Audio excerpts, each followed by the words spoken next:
Okay, it got disconnected. We're back. So back to it. So, what does responsibility mean? And the part that it cut off, I was laughing actually. Responsibility, let me say it this way: multiple meaning extensions. This is a term I use in my own writing. Meaning extensions means what something means can still extend.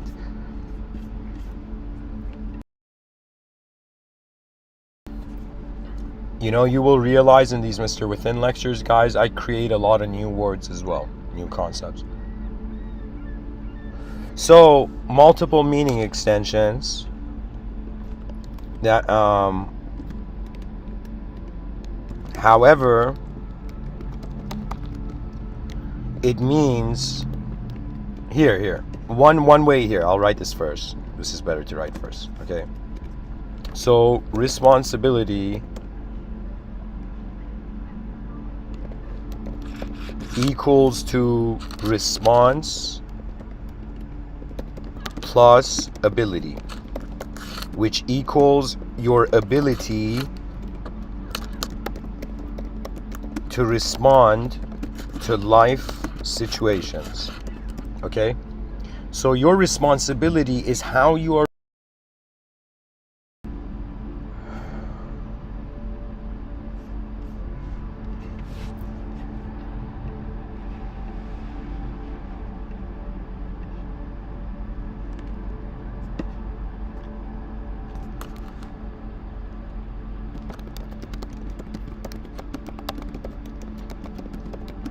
So I've written here, it also can mean multiple meaning extension. It can have multiple meanings based on what we choose to be responsible for. So responsibility, let's see what the dictionary, Saint Dictionary says. Responsibility. Let's see if this dictionary, responsibly explain, gives us the definition of responsibility. Who knew responsibility is a noun?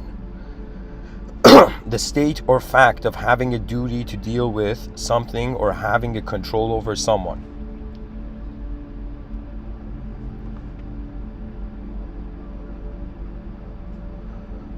The state or fact of being accountable or to blame for something. The opportunity or ability to act independently and make decisions without authorization.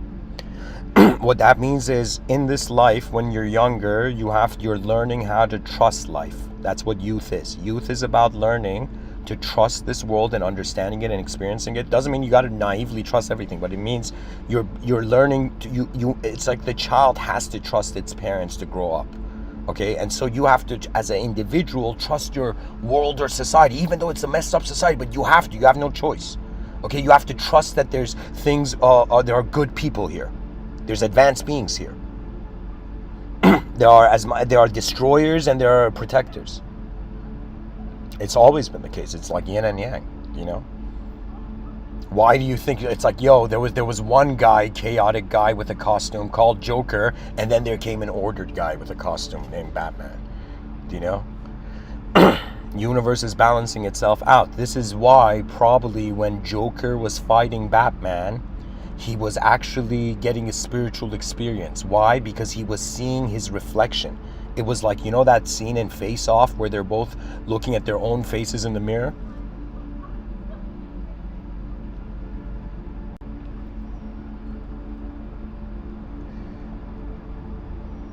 Anyways. So responsibility, this is something I didn't understand. What changed was I realized I have to rely on my own energy. I have to reinvent all the wheels that I have been told by people. And in some sense, I have to become responsible for figuring this world out alone. This is what changed my life. When I accepted that I have to rely on my own energy. So I have to rely also on my own organizational ability. That means I also have to rely on how I am classifying my sensory perception to be reality.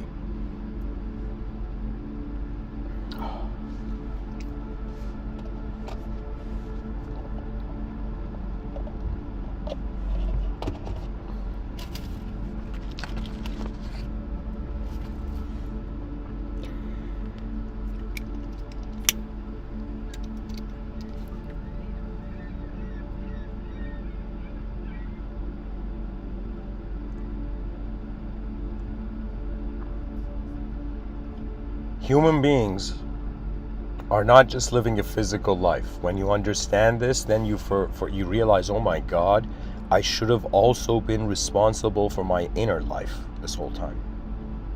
Your inner life means that you have to look at everything. You have to pretty much pause life like a video game and then look at it from the beginning. And it's not comfortable, but when you do this, you find the strength in your own. You can trust your own mind after. If you start thinking things from scratch. What that means is right now, let's say you're someone with 10 PhDs. For a second, trust me, if you do this, this will revolutionize your life, okay? Let's say you have 10 PhDs, okay? And let's say you were the bored, a bored trillionaire's daughter,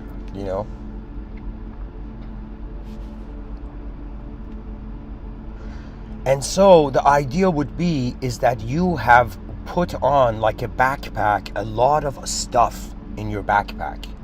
Do you understand? When you have 10 PhDs, that means you're holding the world through the sophistication of a polished understanding that knows how to pinpoint the proper context when the concept arrives. Do you know? For example, when it comes to evolution, something that obsesses many evolutionary biologists is when we talk about evolution outside of the context of biology. But we're not here to satisfy artificial priests and artificial truth keepers. Do you know what I mean?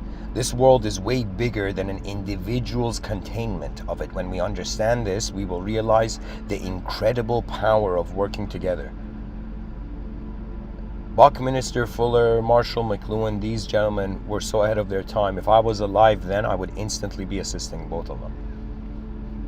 You don't understand, because people live once, right? Like, I'm alive once. Everybody I know is living once in this form, right? No, I'm not saying beyond this you're not alive. I'm saying that you're not a life beyond life. But I'm saying that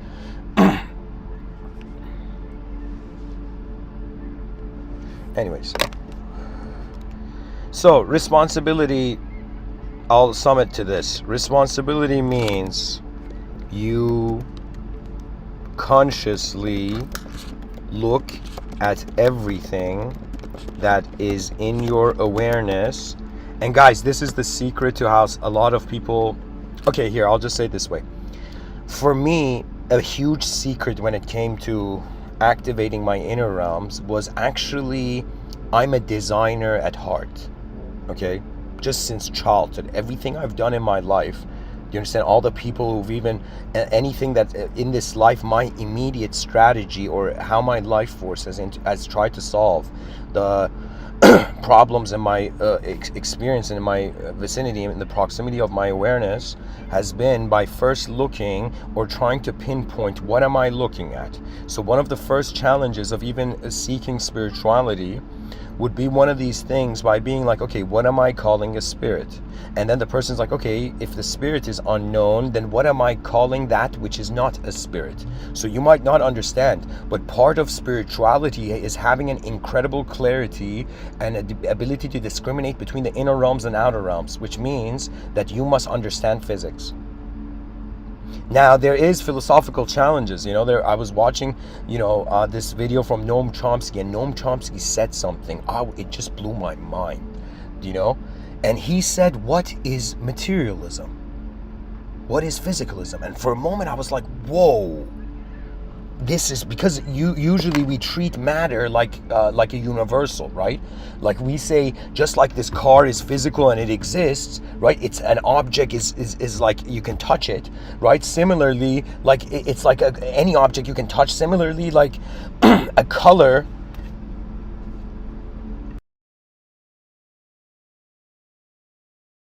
It's like a color is always a color. An object can always be touched. Something like that, I'm saying. Okay.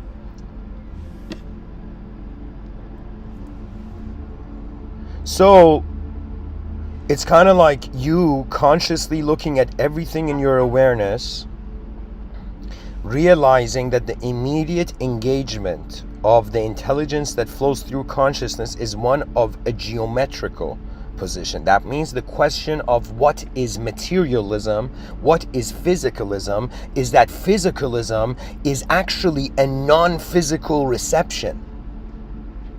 Do you understand?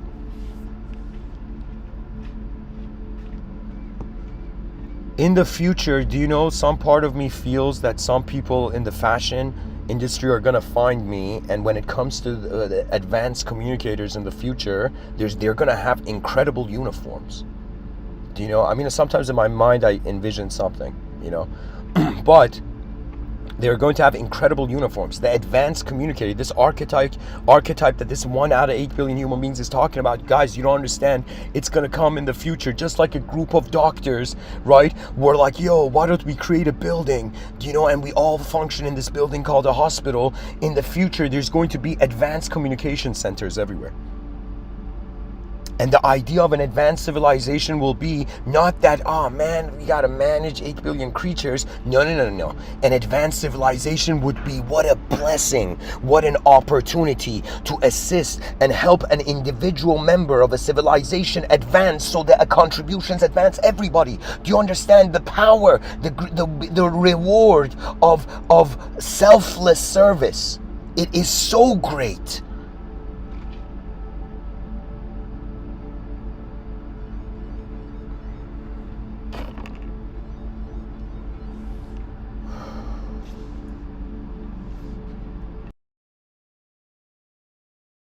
If I live for myself,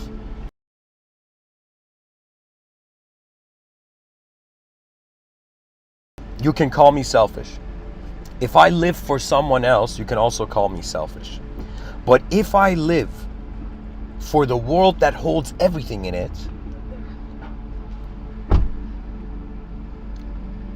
then how can I be selfish if I'm living for something that is selfless?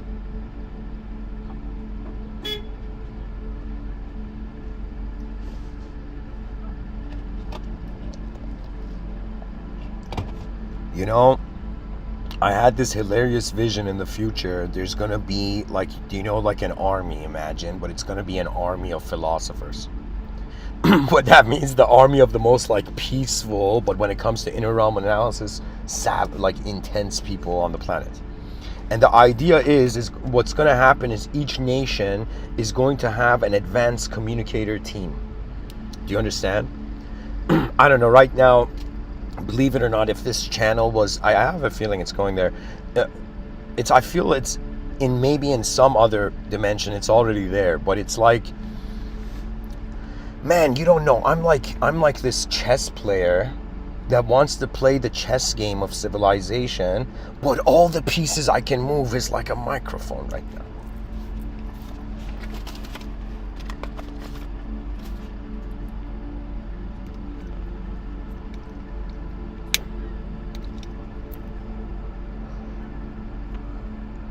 You know, in this world of ours, the idea of religion is very deep. There are ancient implications, modern implications, but the hilarious thing is that nobody has come and said, yo, I am representing a religion from the future. Like when you walk in downtown areas, you find someone representing like the Christian religion. They have a stand, like in downtown Toronto, Dundas Square, there's like a stand where there's Muslim people promoting Islam. There's a Christian person preaching midway in the street as you walk in the crosswalk and all that. There's, for example, like, you know, Mormons and everything, right? Jehovah's Witnesses, all of this.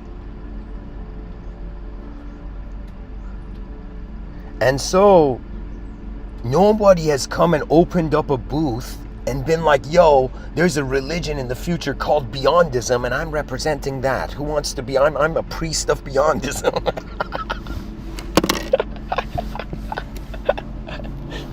Oh, man.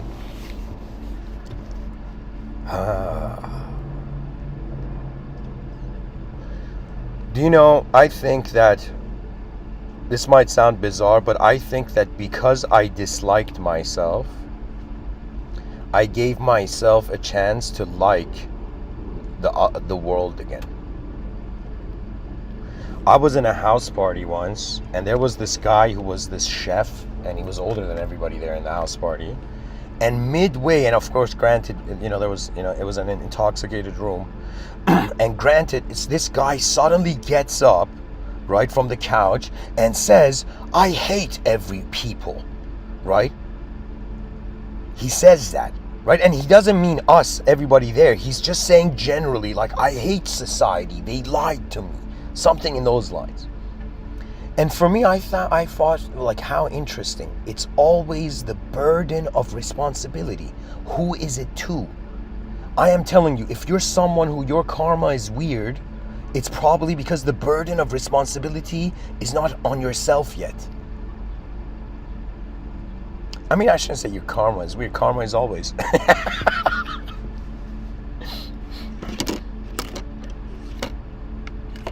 Some people say karma is a bitch,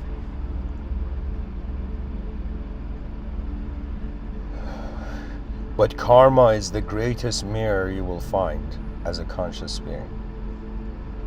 Karma is how you realize we are in symbiosis with the collective space. So what that means is, imagine before there was any stuff in the cosmos, there was a field, an energetic field. Now suddenly particles started to move in this field. They reached a certain complexity of shape, and then creatures of, let's say, particles start moving in this field, and the particles suddenly become conscious and wonder about, what's moving me? Do you understand? We're kind of like fish in the ocean that are ignoring the ocean because we can't see it, because it's everywhere. So similarly, we are ignoring consciousness because it's everywhere, because we need it to access everywhere. So consciousness is like an ocean. Truth surpasses individual experience. So if somebody says, "Is my consciousness my only truth?" I will tell you you're wrong. If somebody says consciousness is the only panpsychist, and it's like, think harder. Think deeper.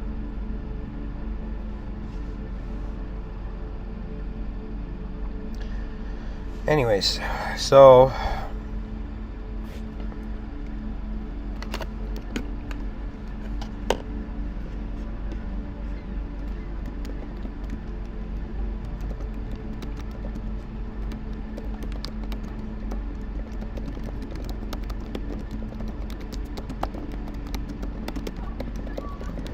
check this out.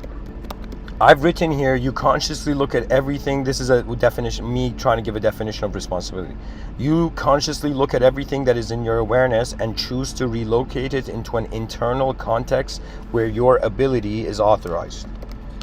Okay, so what this means is, if I thought in the context of, like, there's so many better people speaking than me, in this world, why should I talk? Who am I? In that context, my ability is not authorized. But if I think, out of all my ancestors, I'm the first one to ever go on the internet and create a podcast, out of my ancestry, out of my lineage, and there's an honor to that, right? Then from that context, I give myself incredible ability. Or even from the context that I have something to say to the species that is in some sense being my part of my world right now.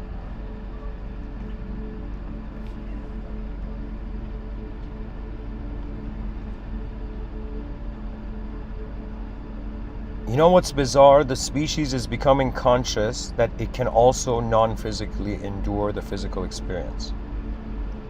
We're living at an incredible time where we need the greatest visionaries and philosophers all over the planet to assemble, because we need to redefine the human being. And I have a strategy, it's part of Civilization 2.0, of how to realign the educational system and all of knowledge.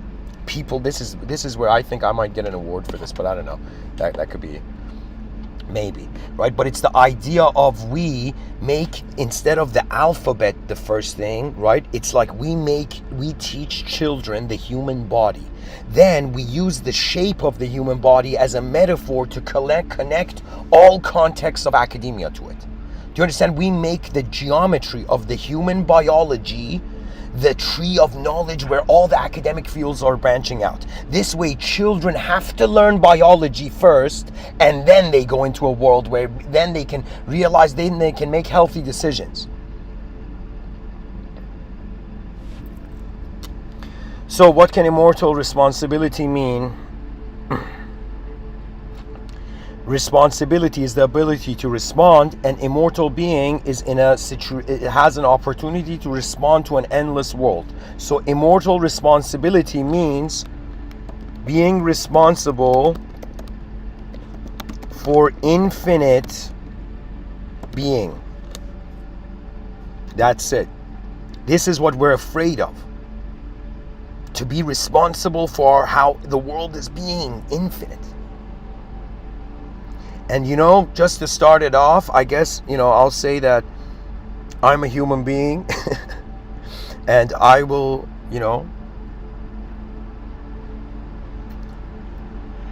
it's easy being responsible for the infinite once you realize you are.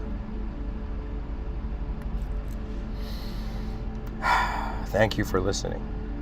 Share, subscribe, comment, like, join, or not. And above all, rise, mankind, rise. Greater than abstract value, monetary value, is how all the values are used to make the human being a great value. Who says the species doesn't deserve the greatest civilization, the greatest quality of service in every corner of reality? You understand? We need an intensity that commands the whole economic sector, that high quality, advanced products. Or what are you doing in this world? Oh, companies, in reality, why are you, in some sense, you have an opportunity to provide something great to the people. All these fast foods, all these chains of businesses, you are trying to expand quickly by being with low resolution, rather than making yourself a high resolution company, then expanding automatically. They were saying this thing that why don't the Japanese spend money on marketing? Why don't they make weird ads that, you gotta buy this product, it's a good product, buy it, you need this product, person, in these 30 seconds, I'm going to convince you to come and buy this product. It's such a great product, And in Japan, they don't waste time marketing. You know why? Because they make the product so great, once the person buys it, there's like, where's this product been in my whole life? That's when you're actually an advanced, economical force.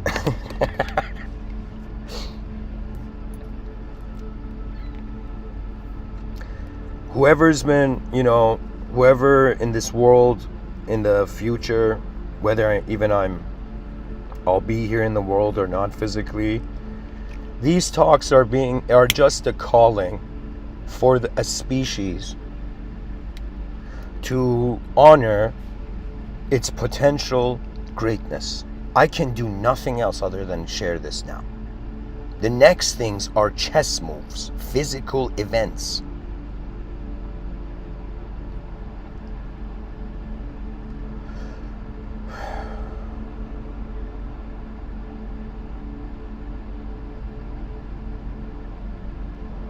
An advanced civilization will serve the most advanced aspects of the human being. In an advanced civilization, there is no stupid or smart people, because if the species fails, we're all stupid. If the species succeed, we're all geniuses. Do you understand? Nobody is living alone. We're all part of each other's realities. Right now, as I'm giving this talk, I'm seeing people outside walking. You see, I'm seeing cars passing by. This is another way of saying consciousness is involved in the worlds of other consciousness. And so, wonder about the immortal responsibility of an advanced species. Think about it. What are the options? Inner extinction, outer extinction. Okay, in the outer extinction, we either stop existing. Okay, inner extinction would be kind of like we stop being people, we stop being humans while we're human, or let's say you convert you somehow in the future, maybe they find a way to transfer consciousness. They realize consciousness is not in the body. It's like a spherical energy orb around the body. That means your mind is like a sphere where everything is in. Your body is on a sphere.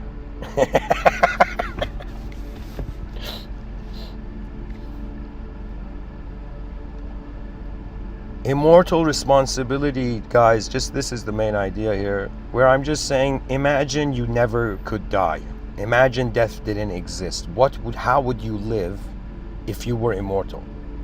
I'm not saying be foolish and act immortal. I'm saying, like, how would you though? How would you live? Okay, how would you live if some part of you never died? Right? That means, think about it, right? Why did the ancient yogis say that, like, when disciples would come to these enlightened gurus, the enlightened guru would be like, buddy, before you're even ready to be my disciple, you have to find your divine memory. You have to find your universal memory. You have to remember what you were doing before you were here.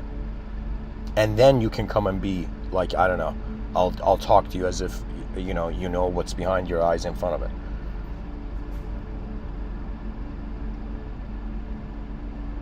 So I'm saying that what if we implemented both strategies? Right now the species is implementing a mortal strategy. The mortal strategy is short term. Nations are starting wars because the leaders of nations don't care what's going to happen thousands of years from now. Do you understand? They don't care about the far future. They care about the immediate proximity, immediate future they can see. This is why there's war. War is short term abuse, believe it or not.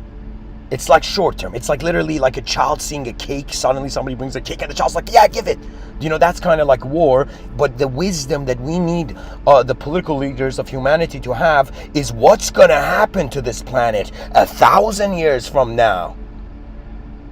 A couple thousand years from now. What's going to happen 1,000,000 years from now? What sort of humanity do we want to be? I mean, there's this whole thing they're saying that in 1 billion years, the Andromeda and Milky Way galaxy are going to collide, and then all the other galaxies around it are going to be so pushed far back that all those beings born in the Milkomeda galaxy are going to think they're the only thing ever in the universe, because they can't see all the galaxies that have went far away from them. It's like the Milky Way and the Andromeda galaxy are getting married in a couple billion years, okay? And all the other, galaxies are like, yo, they're on their honeymoon. Let's all go back. Let's all...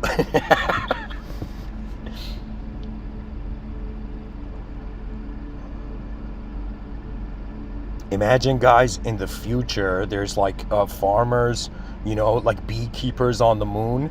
And then there's like, there's actually a brand of honey called Honeymoon. And everybody in their honeymoon, they're like, sweetie, this honey's from the moon, and I'm giving it to you on our honeymoon. Oh, man. Can you imagine in the future, you're like, yo, which celestial object is this product from? Was this product manufactured on Mars? Was it manufactured on the moon? Was it manufactured in like a factory? Imagine in the future there comes a law that all factories have to be out of orbit.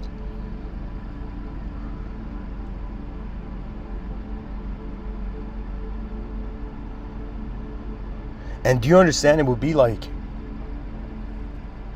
Anyways. So what I'm saying is, I'm implementing a strategy where I'm saying, okay, a part of me is like, all right, I don't want humanity to go extinct. I don't want humans to stop being human. And realistically, either we change, and being a natural human being is a phase of nature, or we become smart enough to maintain and allow this game to be played out all over the universal sector. What that means is the end result of humanity is hilarious. Okay? What everybody is living for right now is they're living for us to have sex all over the cosmos. That's the great destiny of humanity. AI is going to go and pretty much, this is, I talked about in Civilization 2.0, but I envision this like maybe like 4,000 years from now, imagine. Okay? By the way, guys, I keep saying Civilization 2.0, that's Mr.Within's strategy. That's something I've been working on. That's pretty much the main work behind this Mr.Within stuff.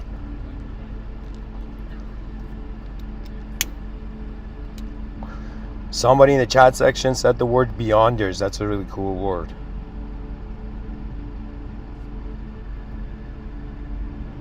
Beyonders.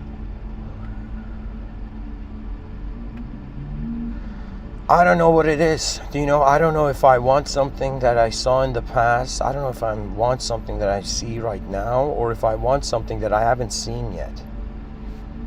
As a being, when I wake up in the morning, it's kind of one of those things where I'm like, okay, do I find meaning in the moment from the past? Do I let the moment be meaningless in the present?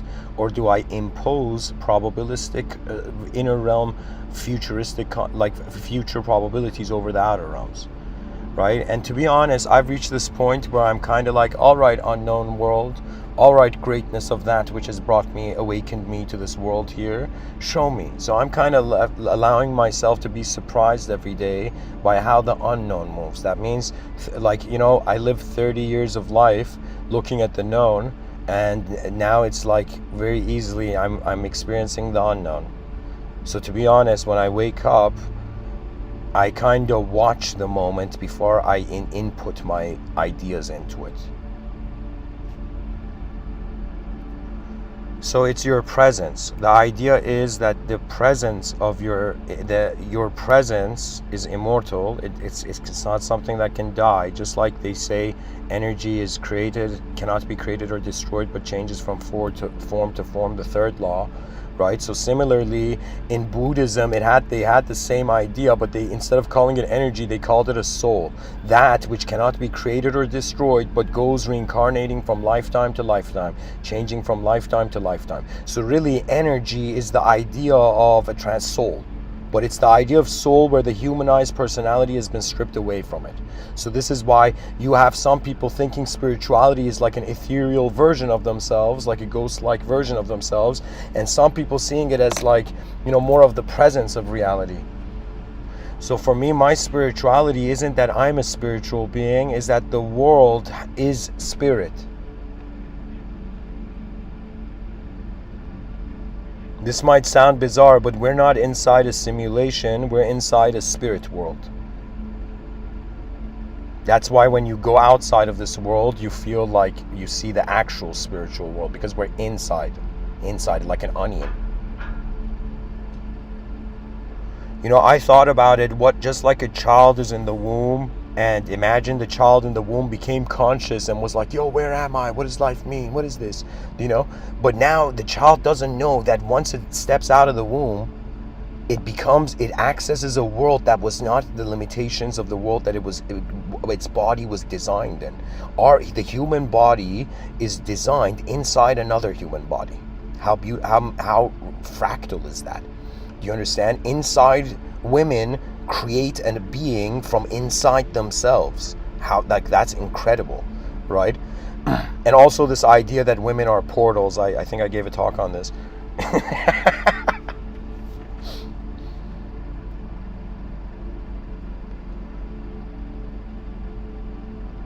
Imagine in the future, I get married and my wife's like, sweetie, did you say in a talk that women are portals? And I'm like, where do you think our children came from?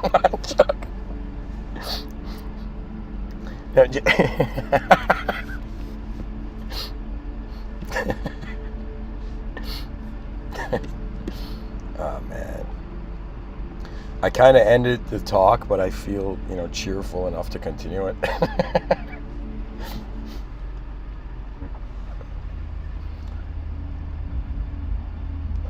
What it is I want to see the honor of the advanced humanity. That's the thing I want to see, and then it doesn't matter how I exit this realm. I think that's the thing I'm really here for. I'm here to see that the ball has started rolling and it won't stop. And that's it. Then after that, it's as if I'll probably go, I don't know, become a break dancer or something.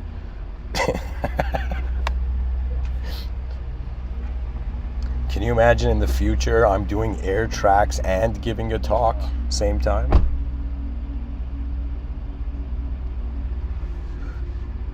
It's like, oh my God, Mr. Within is doing a head spin while talking about the Earth's rotation and its meaning.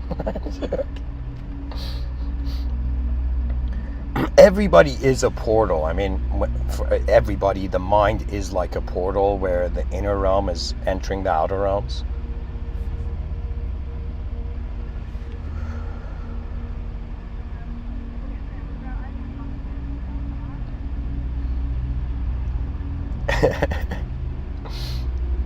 You know, I remembered, you know, like okay, whatever, I'll move past this. So anyways, let me see what I can say here. What did I write in the subtitle? Oh my god.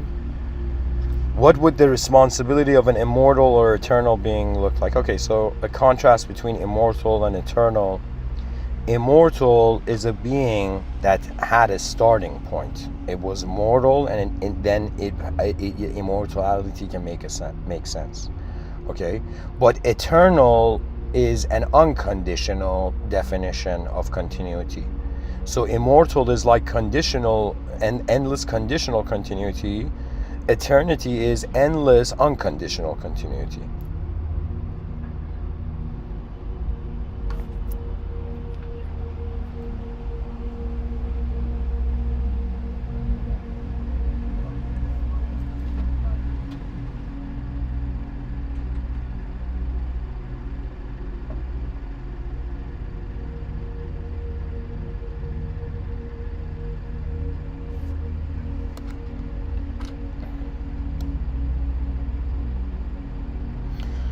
Alone beyond desire